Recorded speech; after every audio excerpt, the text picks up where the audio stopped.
बिहानको सुरुवाती सँगै आजको दिनचर्या फेरि मेरो सुरु भइसकेको छ। संसारको जुनसुकै क्षेत्र, जुनसुकै सहर, जुनसुकै कुनै काप्चाबाट पनि हेर्दै हुन्छ नि हाम्रै करेसबारी घर वरपर नजिक पाइने यो टोप्रेदारबाट सुरु गरेर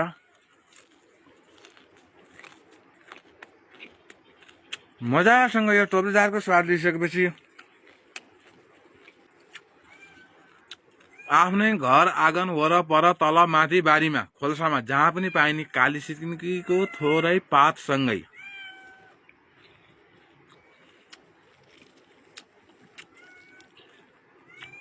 आफ्नै तुलसाको मोठमा फलेको तुलसीको 2-4 पातसँगै तुलसीका 2-4 पात, जंगलमा पाइने जंगली जडीबुटी करिपत्ताको 2-4 पातसँगै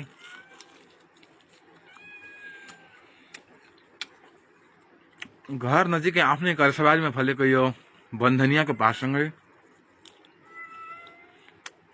बिहानको सुरुवात गरियो र यसलाई मजासँग चबाएर एकदम लिटो पारेर थोरै आफ्नै घरसबारीको अदरकको टुक्रा, आफ्नै जंगलबाट लिएर आएको थोरै बोधोको टुक्रासँग बिहानी सुबह दिनको सुरुवातमा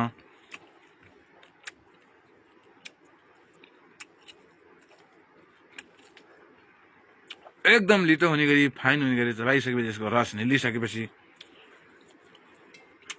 घिउकुमारीको अलिकति घिउसँगै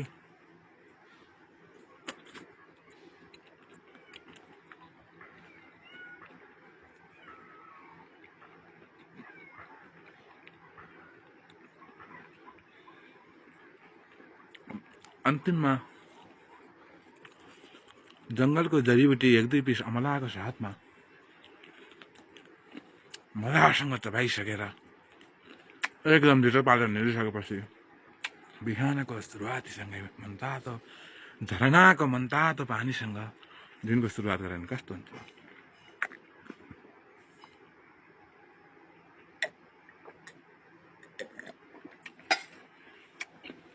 संसारको जुनसुकै क्षेत्र, जुनसुकै सहर, जुनसुकै कुना काप्चा, जुनसुकै मरुभूमि, जुनसुकै साथै समुद्र, साथै प्रान्त, सयौं तला बिल्डिङ जुनसुकै ठाउँबाट पनि हेर्दै हुनुहुन्छ नि आफ्नै घर वरपर रहेका यस्ता अर्गानिक जडीबुटीले दिनको सुरुवात गरेर सुखी जीवन स्वास्थ्य जीवन भन्ने नाराका साथ जियौँ भन्ने संसारभरि रहनुभएका तपाईँहरूलाई मैले यहाँ यस भिडियो मार्फत सम्प्रेषण गर्दैछु। यस भिडियोलाई विश्व समक्ष सबै समक्ष पुर्याएर सबैलाई आफ्नै गाउँका अर्गानिक जडीबुटीतर्फ फर्कौँ, यहाँका जडीबुटीलाई आएर युज गरौँ, यहाँका जडीबुटीबाट पाइने फाइदाहरू हाम्रो स्वास्थ्यलाई दिलाउँ भन्ने नाराका साथ तपाईँहरूलाई यस भिडियो सम्प्रेषण गर्दैछु। हस्त, जय नेपाल, जय हिन्द।